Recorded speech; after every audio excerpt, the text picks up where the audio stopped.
there'll be a whole load of people going, solar, fabulous, yeah, yes, yes, yes, wonderful, wonderful, wonderful. There'll also be a whole bunch of people saying that we are Chinese Communist Party stooges because we are just promoting China's plan for its own economy and for world domination using this thing that you've now conveniently dubbed Electrotech. Well, actually, put yourself in China's shoes in 1850. The West shows up in town with better fossil tech. And you did have then siren voices which said, no, let's ignore this foreign fossil tech and double down on the old system.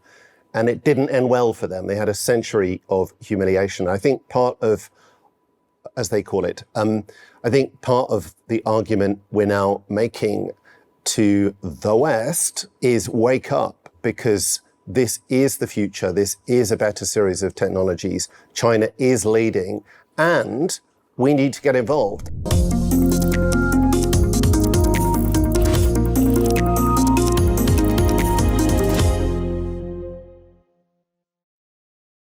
Hello, I'm Michael Liebreich, and this is Cleaning Up.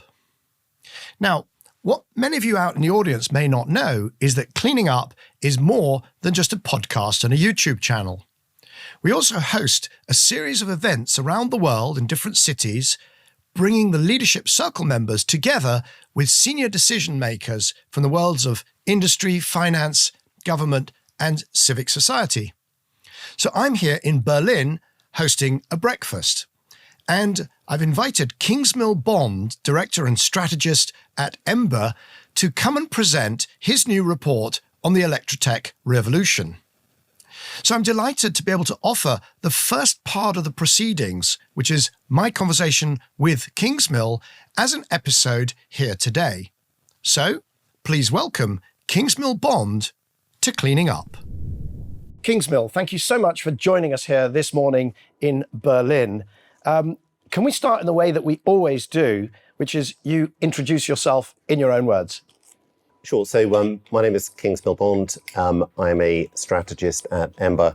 I should say this is not my first time in Berlin. I came here on the night of the 10th of November, 1989, which I think you will all remember. So it holds a special place in my heart to be in Berlin. But I'm going to interrupt because there will be people in the audience who are so young they do not remember. Were you clambering on the walls with a pickaxe and with a sledgehammer? I was indeed. I was freeing Europe, or we all were freeing Europe, felt we were. That night I was studying German in Munich and I came up here. But anyway, I leave that aside. But I have a background as a financial market analyst, which is where, of course, you and I ran across each other many years ago. And so I've been a financial market analyst and then strategist for Deutsche Bank, Citibank and Sberbank and many other different financial organizations. And about 10 years ago, I pivoted into your world, Michael, of energy transition, and have been trying to apply the disciplines of finance to this story ever since. And a few words about Ember. So my co-host, Bryony, chairs Ember. I think she played a role in its creation. But what does Ember do and who pays for it? So Ember is a think tank. We're about 70 or 80 people. We are based all over the world. And our primary goal is to speed up the energy transition. We're financed by a wonderful group of philanthropists who have a similar goal. And so it's people like Quadrature, for example, or Sequoia or Pi, and all of our funders are very easily accessible on our website. So Quadrature is a member of the Leadership Circle. So I know all of your funders quite well. And what we'll do is, I think it would be fair to put a link to, if you've got a page with the funders. And the reason I do this is because if there was some, oil and gas lobbyist up here, I would happily have a chat with them, but I would make sure that it was clear what they were, sort of who they were, who was behind them. So I need to kind of apply the same rules, I think. Yeah, well, I mean, it is. We have a cunning plan to seek to avoid planetary destruction. I'm sorry. So you were, before you joined Ember, 2022, you were with Rocky Mountain Institute and over in the US, correct? Yes, I mean, I worked initially at Carbon Tracker and then Rocky Mountain Institute, which was fantastic. And then we had this little election in America, and it became no longer possible to speak truth to power in the United States. So I left and joined Ember about a year ago. Okay, so it was a year ago. And so you were sort of airlifted off the roof, one of the last to leave Rocky Mountain Institute when you're still able to get out, and you've come back to Europe as a... In fairness, RMI is doing fantastically still, but for my particular little role of strategy, you kind of need the oxygen of being able to say what you like when you like it. And as I hope we're going to talk about today, but yeah, it was just, for me, that moment, it was just a better position to do what we do from Europe after the 20th of January. Of course, we are going to talk about what you're doing. That's the purpose of this. And what you're doing is you have a new report, which you've sort of co-authored. And I've got a copy of the paper version. And paper still is a thing, apparently, the paper version. And it's called the Electrotech Revolution. So could you just give the elevator pitch for the Electrotech Revolution, and then we'll dive in? So the elevator pitch is very simple. The standard debate at the moment is, or the standard argument at the moment has been, on the one hand, that the fossil fuel folks arguing that it's more and more and more, and then the green folks saying that we need to have degrowth and carbon capture and tighten our belts. And we just wanted a narrative which actually captured reality much more effectively, which is to understand what's happening out there. And what is happening out there right now is a technology shift from the old system to a new system. And then again, I'll detail can detail a little bit more later, but basically it is the supply, demand, and connection of electrons. And the very rapid growth of these new technologies is creating an entirely new energy system as we speak. And that's the great opportunity that we need to seize. This is the point we wanted to make. Okay, so I had Tony Blair early days on cleaning up, and we were joking about the third way, but this is kind of a third way. What you're saying is you've got the fossil people saying that we're just going to do more and more fossil abundance, but it's going to be fossil. And then you have the climate people saying, no, we've got to, it's all about less and less and demonizing and sort of what we want to get rid of. And then the third way is the Electrotech Revolution, which is an abundance, but based on electrons. Is that a fair summary? Yeah, and I think, again, what is so clear is, and then this, I suppose, is where we bring a sort of our financial, very data-heavy background to the debate, is that this story reflects reality far better than the other two. And so, for example, you have a whole series of facts which can't be explained by the sort of the standard narrative. So the fact that Southeast Asia has leapfrogged Europe in terms of electrification, the fact that 2/3 of the emerging markets have leapfrogged America in terms of solar deployment, the fact that you're getting 70% market shares of electric vehicles in places like Nepal. Or the fact that Pakistan doubled the size of its energy system in 3 years by deploying solar. None of these facts are in the standard narrative, but they're all happening right now. Now, we're going to get on to the bit where I critique, but just let me put a flag in there, and we'll come back to it. The inconvenient fact on the Electrotech Revolution is that fossil fuel use keeps growing. So it's not obvious, and maybe that's the genius of it, because to say something before it's obvious is the difficult bit, right? Well, as you know, this is our job in the city, is to say something before it's happened, because after it's happened, it's too late. And I think maybe this is the difference between our approach and the kind of hand-wringing approach, saying it's not happened yet. The point simply is, it's really simple and easy when you go and look at the detail of what's happening inside each country, in each sector. You're seeing a very common pattern of the rise of the new electrotech, that is to say, solar and wind in electricity generation, EVs and heat pumps and industrial electrification, and the connections between them. You see the growth of the new pushing out the old, one country, one sector after the next, and it's a very clear pattern. You know, I've been to 20 years, I've been saying this stuff gets cheaper, this stuff gets better, and there's more and more investment. So what's the difference? I mean, are you just like the marketing department for things I've been saying for 20 years, that you've called it Electrotech, and now everybody's like, oh, Kingsmill, come to Berlin, talk about how clever you are? Yes, we are, in fact, folks, the marketing department for Michael Liebreich, who, as you say, has been doing this for 20 years.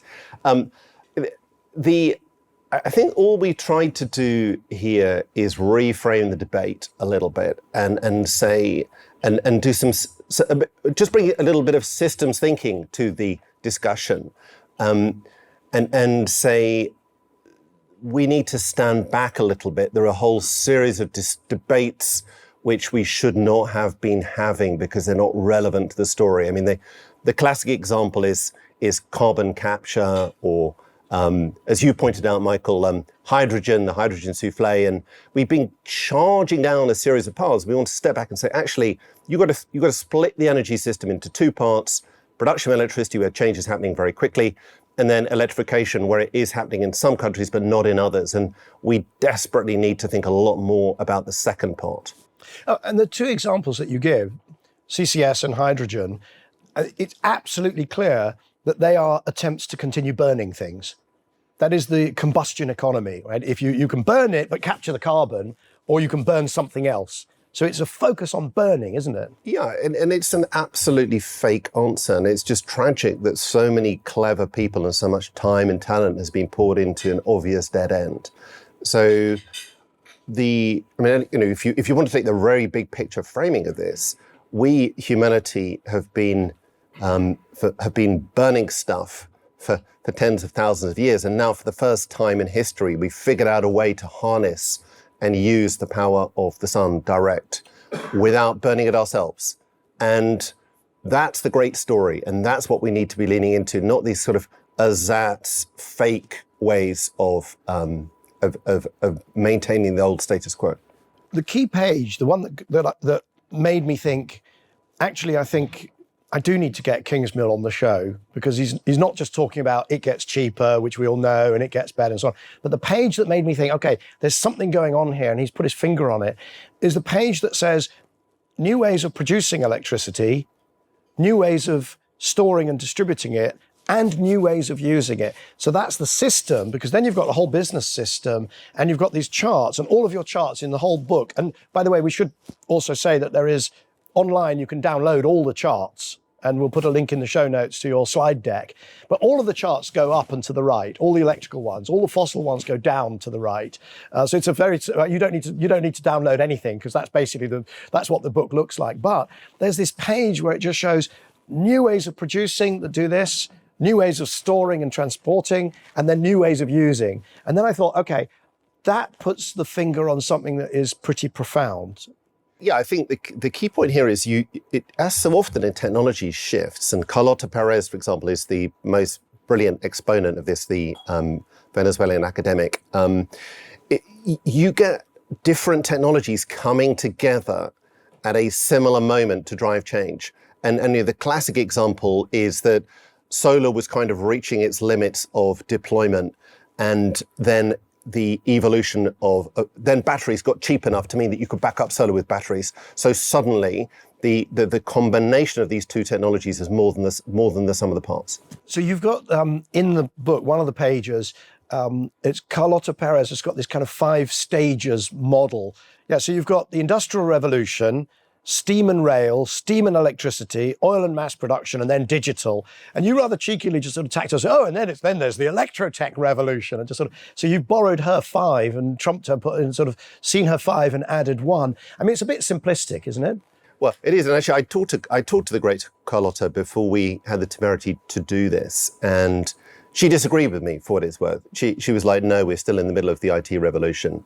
But, feel free to use it. Why not? Because that's what academics do. Look, I think in response to this point about excess simplicity, I mean, the first point, I guess, is you and I by training are both able to do very detailed calculations and NPVs and all the rest of it. We're not necessarily simplistic people, but there is here a story to be told. And I think we have all been gaslit by the incumbency down a series of really ultimately false solutions. And we just wanted to, as I say, step back and just say there's a much better explanation of reality. I'm not sure I would agree with them as false solutions. I think that, there was a time, if you look at the 50s, 60s, 70s, 80s, 90s, the last century, it was clear that fossil fuels, it was warming people's homes, it was giving people cars, it was it was powering television, radio, the internet. I mean, it was fossil fuels. So I'm not sure I could say it's false. The question is whether it's still the right way and the best way, given what we know about planetary boundaries, given what we know about all those yaw curves that all go up and to the right. Well, no, I mean, doubt it. There is no debate that if you take a chart of global GDP, basically per capita, it's flat from 5000 or 2000 BC until 1800. The average French peasant in 1800 lived the same as a Roman peasant 2000 years before. And then you have fossil fuels, which did, of course, as you say, rescue us from the Malthusian trap. But now they are taking us to a disastrous place. But actually, the point simply is that even without that, we have now found a better solution. And I think we just wanted to make this point. I mean, the person who also nails it, and we also talk about in the presentation, is Ian Morris, who has this beautiful framing of farmers, foragers, fossil fuels. And we too continued the sequence, photovoltaics and the fourth F, as it were. And on each occasion, you get 100-fold increase in energy capture. And I think this is for me the most exciting point about where we stand now today, is that we have the capacity to seize 100 times as much energy from the sun. We need to lean into that. That reminds me of a joke I used to tell about if anybody asked, well, what was unpredictable about what we're going through? And I used to say, well, it was the three Fs: Fukushima, fracking, and Elon Musk, which was a good joke. But I think if you just go back to the Carlota Perez model, I think the point that I would make is that none of these things are phases that start and stop cleanly. So are we still in the digitization phase? Of course. And when it comes to Electrotech, I mean, these are actually technologies that were discovered at the beginning of the 19th century. I mean, Alphonse Edmond Becquerel discovered the photovoltaic effect in 1800, and the first dynamo, Michael Faraday, I think was 1840, 1839, something. So these are not new technologies. So why didn't we get Electrotech immediately and instantly back then? You're quite right, Michael. We have been electrifying since 1880 in Edison, and we have been. This, incidentally, is another interesting point for devotees of the fossil apologist Václav Smil, because he's always saying it takes 100 years. Well, thank you, Václav. We've had 100 years. In fact, we've had a bit more. So it is absolutely true to say that these technologies have been growing for a century, decades. The key point about now is that they have now got big enough and cheap enough to drive a peak in the old system. That's what's so exciting. And again, as you and I know, in finance, you're always hunting for peaks. You're always hunting for turning points. It's not change. It's the first derivative change or second derivative change is what we're hunting for all the time. And that is right now in this decade.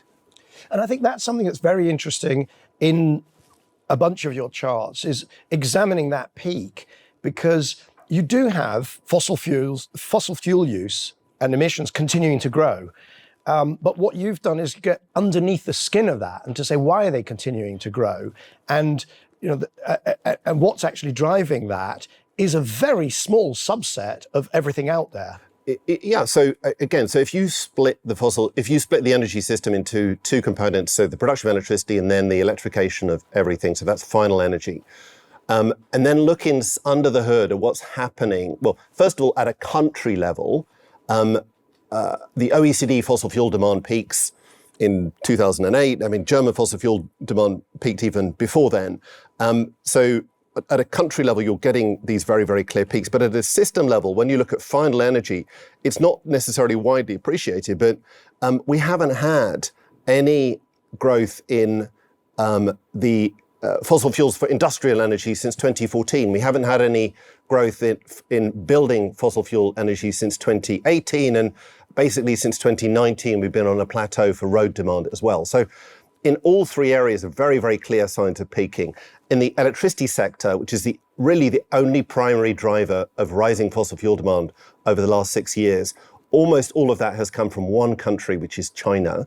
And what really excited us is that China has also, there are very clear signs from Laurie Miliverto, who's also been in your show, and others showing that actually Chinese fossil fuel demand for electricity is also peaking because of the rise of solar and wind. So you bring all of this together in a kind of our systems view, and actually you're getting to a very, very exciting moment. I think we need to spend a bit of time and unpack that.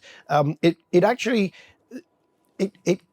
indexes back to my little 4-line model in the Pragmatic Climate Reset in part 1, where I said that what we need for transition, the transition is not going to consist of destroying our existing energy infrastructure. That model, which is of the, where you started the conversation about saying, well, there's this kind of, the middle way is the growth, the abundance, but it's clean abundance.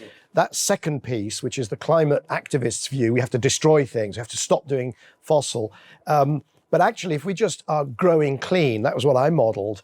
And the critique of that approach has been, yeah, but clean energy can't even absorb the growth in energy demand. So fossil continues to grow because clean energy is so small and rubbish. But what you're saying is all of that is about to change. You're quite right, Michael. There is this, and Simon Sharp's been popularizing this recently with his very brilliant recent paper, Build Then Break, which of course is a Chinese phrase. You build the new and then you break the old. Simon Sharp of 5 times or 7 times faster or 5 whatever. times faster. 5 times faster. Right. Yeah. So who's great book and a great recent series of reports. But anyway, I digress. But so you have to build the new before you destroy the old. And I, with all due respect to the great green movement, I think one of the errors that we have made, or the green movement has made, is to try and destroy the old before you had built the new. And it's only once you've built the new and you've got enough solutions that you can actually start to squeeze the old. And this, I guess, is the absolutely core point here. We needed to build the new. Now we've built the new. And if you take the electricity sector, and again, I've got the numbers at my fingertips, because of what we do at Ember, we look at very, very hard at the data. Anyway, in the first half of 2025, the growth in solar and wind for the first time ever in structural terms was greater than total electricity demand growth, and therefore fossil fuel demand went into decline. So I think the numbers are about 410 terawatt hours of solar and wind, and total demand growth is about 400. So fossil fuels did indeed start to decline. And again, we're going to be on a plateau for a few years, so it is going to be messy. But the absolutely core point is that this happens in one country after the next. I mean, 50% of the world had reached a peak in electricity, in fossil fuel demand for electricity by 2019. And it hasn't got back to that level and is clearly in decline. And now, if you add China, you're going to get to 70%. Cleaning Up is supported by its leadership circle. The members are Actis, Alcazar Energy, Arup, Signum Capital, Davidson Kempner, Ecopragma Capital, EDP of Portugal, Euroelectric, the Gilardini Foundation, KKR, National Grid, Octopus Energy, Quadrature Climate Foundation, SDCL, and Wärtsilä. For more information on the Leadership Circle, please visit cleaningup.live. If you've enjoyed this episode, please hit like, leave a comment, and also recommend it to friends, family, colleagues, and absolutely everyone. To browse the archive of over 200 past episodes, and also to subscribe to our free newsletter, visit cleaningup.live. That's cleaningup.live. How do you respond to critics? And those critics include Chris Wright, the Secretary of Energy in the US. There was a recent clip where he was on a podcast. He was asked why he's so negative about the prospects for continued growth of solar, and solar sort of amped up by batteries, as you've described. And he says, there's no there there. That's his phrase. There's no there there. And he wants to bet that solar and batteries in 50 years will not provide 10% of what he's obsessed with, primary energy. And what's your response to that? Well, I mean, other than he's probably wrong. Chris Wright is clearly misinformed, and his numbers are incorrect, as many other people have pointed out.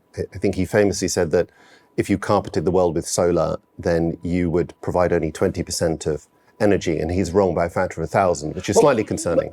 let me clarify that one, just because on that, I think that's an important, not to be too sort of disparaging. I mean, what he's saying is that electricity is only 20% of final energy. So therefore, even if you could do everything with solar electricity, it's only 20%. I think that's what he was saying. I mean, we don't want to sort of gloss all of his utterances in great detail, but that on that one, let's be just a little careful. Possibly that was a post hoc justification. But anyway, nevertheless, it's also entirely incorrect, because of course what's happening is that we're electrifying. So again, as is very widely appreciated, the two aspects of transitions we keep on saying, there's the decarbonisation of electricity and then the electrification of everything.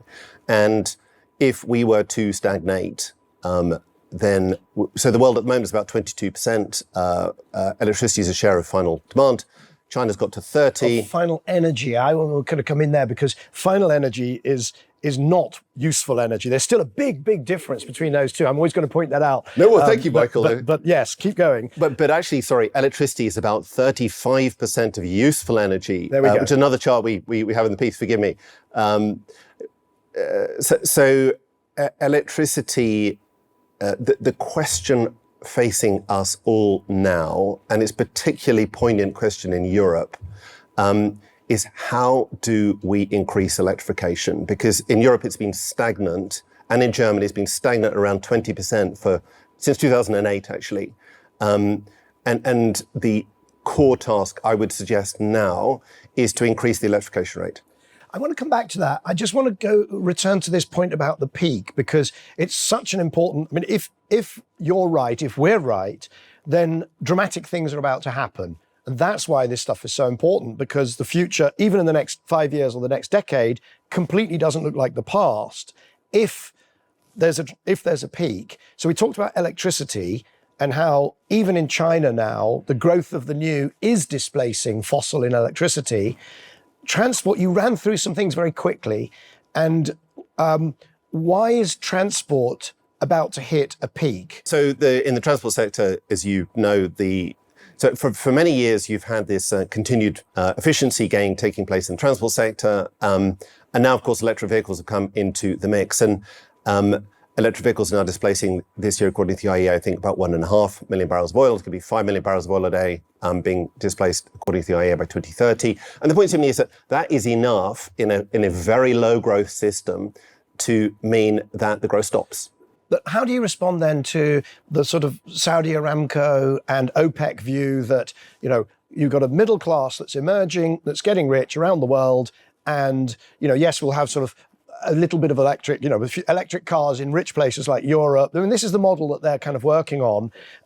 And the new demand is going to just overwhelm any savings and reductions that you see in the old. This was kind of the wish list of the fossil fuel system. As you say, it's some sort of Exxon EIA type view that the rising middle classes in the emerging markets are condemned to go down the same path as the United States and Europe did a century ago and China did 25 years ago, and that all of these clean stuff is just a rich man's toy. And that was the narrative, still is their narrative. What's so exciting now is that that's not how things are playing out. You are seeing everywhere an emerging market leapfrog take place, where the rising middle classes of the emerging markets are going straight from biomass type technologies to electrotech technologies. And they're not doing it to save the planet. They're doing it because it's cheap, it's local, it's fast to deploy.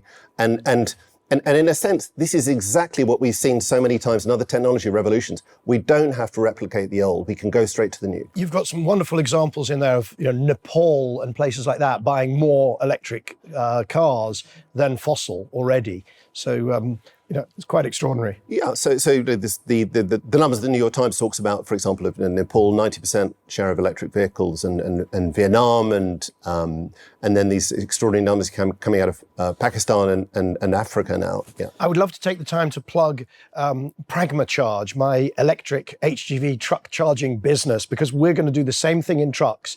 Internal combustion cars production peaked in 2017, 16 or 17, and it's happened to buses, and it's clearly going to happen to trucks. We're going to help drive that. But we need to move on to industry. I just want to or revisit, you said some things about industry. There are, of course, industries with growing demand for fossil fuels, not least the oil and gas extraction industry itself. Yeah, I mean, actually, again, we looked under the hood in the IEA Web World Energy Balance data. And so the headline number is in 2014, industrial demand for fossil fuels peaks. If you then start looking at the 14 subsectors that the IEA disaggregates, you'll see that in about 9 of them, that's all of the light industrial sectors. So food and textiles, and pulp and paper, you've seen a very, very clear peak, and we're down 20 or 30% actually from the peak. And then there's 3 or 4 other sectors where we're on a kind of plateau. Iron and steel, incidentally, is on a plateau. It's not growing anymore at all. And then there's one sector where there's still growth coming through, which is construction. And also minerals, parts of minerals, which of course is not surprising to anybody who knows how many minerals are in some of the Electrotech solutions. But again, I guess the point to me is that these are simply the laggard sectors in the global shift. And what's happening again, to stand back for a second, let us not forget that around 35% of final energy in the industrial sector is already coming from electricity. So, we're always being talked to about or lectured about the hard to solve sectors. It's, as with all things in life, you solve the hard to solve sectors last, folks. And the easy to solve sectors first. Actually, in many, many areas, we are doing this. But what's really concerning for us here in the West, in Germany in particular, is that China is electrifying its industrial sectors faster than we are.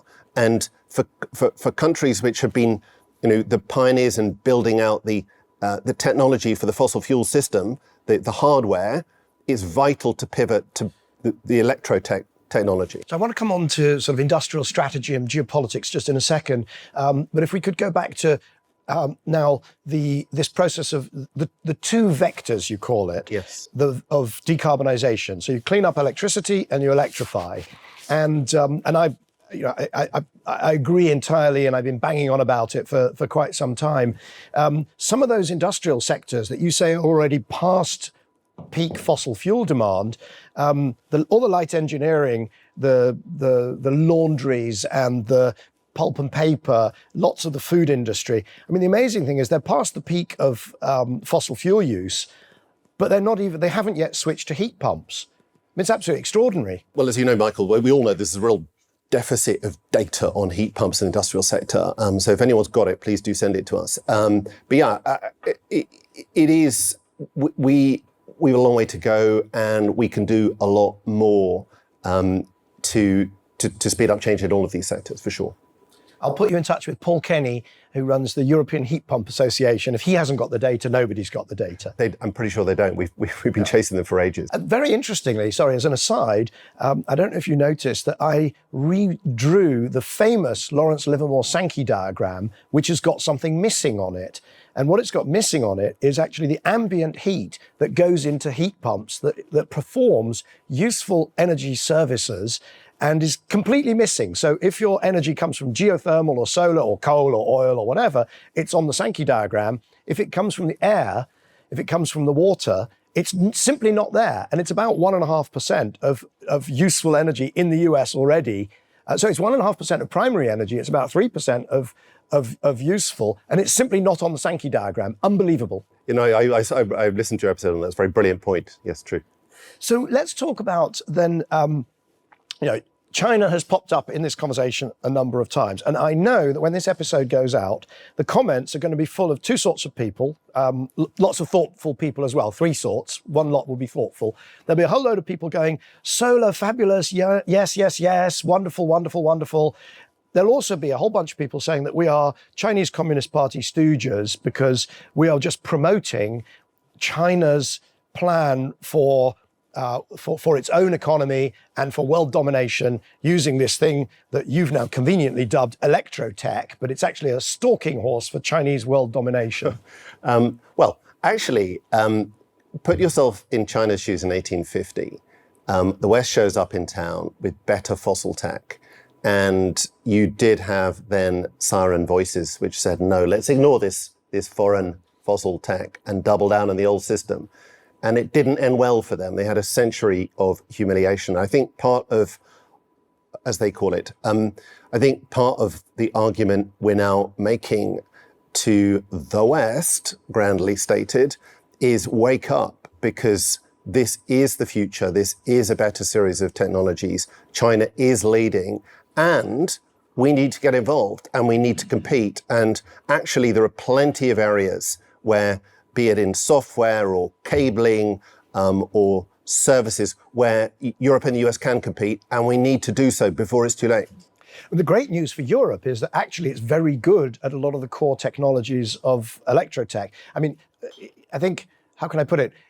They may be technologies that don't appear in your book because they're below the hood, but some of the kind of solid state switching and a lot of the high voltage DC, there isn't one technology called HVDC. There's lots of sub-technologies, and Europe is extremely good at them. They really are and the European grid, by the way, I think sort of pound for pound probably does perform better than the Chinese grid. This is exactly the point. I mean, as you say, Michael, and forgive us. Again, folks, if you've got great data, please send it to us. We will use it. And there is a very powerful story of these new technologies arising. And we're most excited, actually. People often say to us where the money to be made. It's probably going to be made in what they grandly call the messy middle, these connection technologies, where, again, as you say, Europe's more powerful.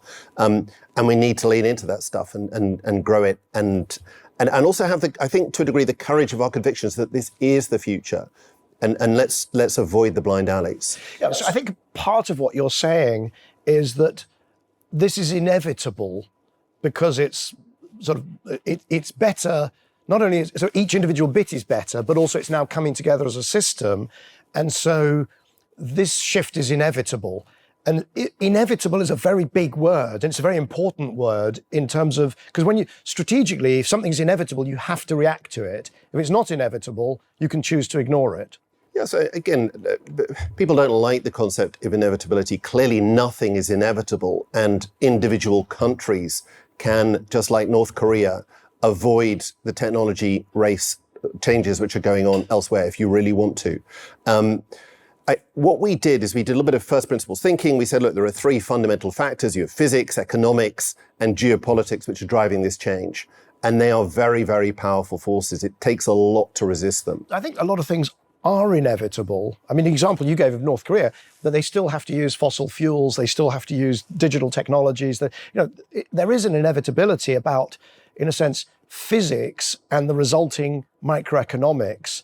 So I think that things, I'm kind of on your side. I think you can actually big up the inevitability a lot more, because I do think that this trend is inevitable. I think we're actually negotiating globally about the speed. Not so much where we will end up is inevitable. The question is how fast. Well, yeah, that's a very good point. I mean, it's quite interesting. If you take, for example, the forecast of some of the fossil fuel folks, Shell, for example, they actually have a fairly similar 2100 framing to what we have, decarbonisation of electricity, electrification of everything. It's just the shape of how you get there. What we find looking at sort of scenarios is that they tend towards reality. They increasingly tend towards reality after the careers of the people who produce them end.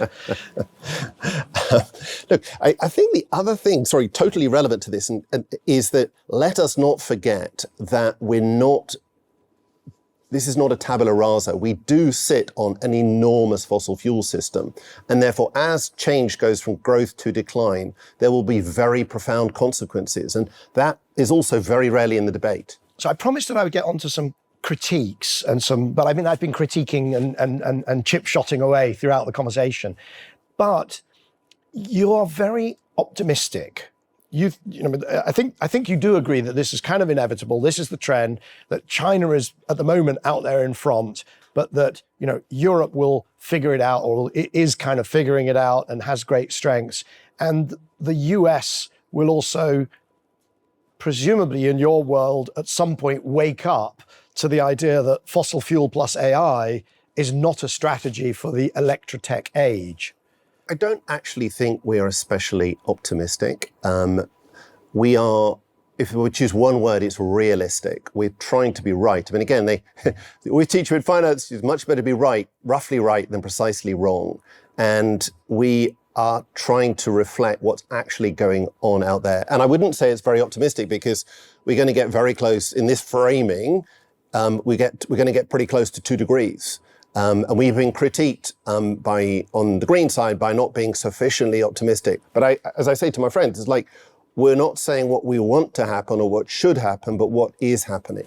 One of my favorite charts in the book is actually in the slide deck, is on page 102. And it talks about, or it demonstrates that there's $1.8 trillion of rents going to the fossil fuel industry. So that's licenses and royalties and profits and so on. There's $400 billion of subsidies going to the fossil fuel industry.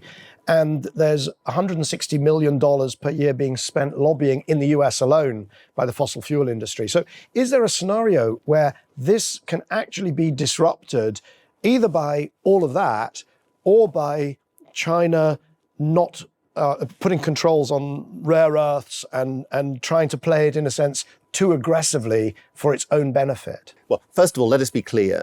The driver of change is China. So China is basically 50% plus of all of Electrotech systems, more than 50% of the growth.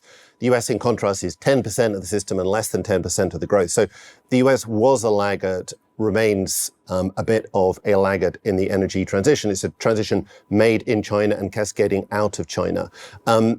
If the question is, could the US frustrate and slow down the change at home? Of course, and we see this all the time. But what then happens is that these technologies end up in other places. And it's very interesting. The latest IEA renewables forecast, they downgrade the US numbers for deployment of solar and wind, but they upgraded the numbers in the Middle East and in Southeast Asia and in South Asia. And actually net's about the same. And I think that's what will happen. And so the US will fall behind. But again, since it's America and since there are states and since the power of the market is tremendous, I'd be absolutely confident that the story will keep on going, just not as much as it could have done. So look, hopefully your slide deck will be like the sort of Sputnik flying over, beeping, and it will wake the US up to the fact that they've fallen behind in this key race. But that doesn't feel very likely right now, does it? Well, again, stranger things have happened, Michael.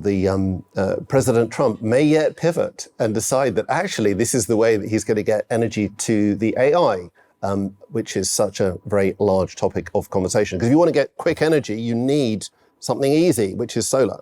So my scenario for that, by the way, is that they build lots and lots of gas plants, reciprocating and open cycle, very flexible gas plants, that then there's the AI bubble bursts, and all of those, that flexible gas peaking is what keeps the lights on for the small intervals between the wind and the sun. Let me come to another critique, which is you almost completely ignore nuclear. It appears very, very occasionally in the book and clearly doesn't form a major part of your thinking at all. Well, I mean, it's not hard to ignore nuclear. Nuclear has been 3,000 terawatt hours of generation for about 40 years, and its price keeps on rising. And it's competing against solar and wind, which have come from nowhere to be 4,000 terawatt hours, and their costs are on learning curve. So nuclear is simply a technology which doesn't have a learning curve competing against technologies which do. Which makes it not particularly exciting for us. There are those who would disagree with that characterization and would say that, well, against heavy opposition and enormous sort of scrutiny and pushback, there's been a period of stagnation, but now there's a new dawn of nuclear technologies. And by the way, places that can build them a lot cheaper than in Europe and North America. So that is the pushback. And by the way, my pushback, that's not mine, that's others, but mine would be, countries are going to build them anyway, and there's enormous co-benefits in everything from the food industry to the medical industry to the defense industry. So we are going to get nuclear, and possibly driven by these AI data centers, which are very difficult to fuel and to power using distributed solutions. Again, I guess we have the luxury of taking a global and systemic view. And so the real debate, as you know, Michael, is could nuclear, if you think in petawatt hour terms, could nuclear rise from maybe 3 to 4 or 5. That's the kind of hope of the nuclear advocates. Maybe it does, maybe it doesn't. But in the same time, solar and wind will rise from 4 to 40 or 50. So again, because we're focusing on the main issues, nuclear, again, as many other people, and Brian, of course, has said many times, you've got nuclear, sorry, Germany, if you have nuclear, probably you want to keep it. Is it going to be the primary driver of growth for the future of the electricity system? No, obviously not. Finally, we are here in Berlin, in the heart of Europe. Is there any way that Europe can use the Electrotech Revolution, can use this moment in time to gain competitiveness? Because I think it's unquestionable that this is, for me, it's unquestionable this is the direction of travel. But are we just going to be price takers to China? Can we realistically, in Europe, play this to our advantage and become internationally competitive?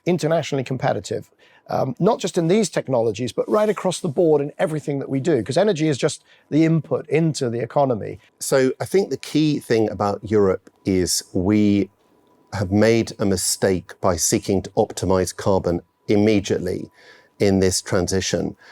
And the problem that Europe faces today is that we have lost our sovereignty because 60% of our primary energy demand is imported fossil fuels. The way to solve this is to electrify, and the way to electrify is to optimize cost in the electricity system. And actually, I think, to optimize cost in the electricity system and to lean into electrification technologies. If Europe were to do that, I think you would also achieve the decarbonization we strive for, but in a much more effective way, and we would also gain energy independence. I'm going to have to just agree with that, because electrification first, and then, well, we've got the electricity to the point where it's fairly clean, so now the priority, electrify, drive volume through the system, which is what drives costs down, and then finish the job of cleaning. That would be my strategy. I think that's where you're going. But actually, I mean, when it comes to this vexed issue of electricity price, one of the problems at the moment is we've loaded all of these extra costs onto electricity, and all of these fake solutions. You've called out hydrogen, we're calling out carbon capture. You don't need to do this stuff in 2025. But what it's doing is loading lots of costs onto electricity, which is retarding the electrification we need. So that needs to happen. We also need, just to finish, we also need to rethink the way we price electricity. So it's not being priced off gas. And we need to be much cleverer about how we use these technologies in the middle to reduce price. All of those are themes that have already been in numerous episodes, and that is our agenda for many future episodes.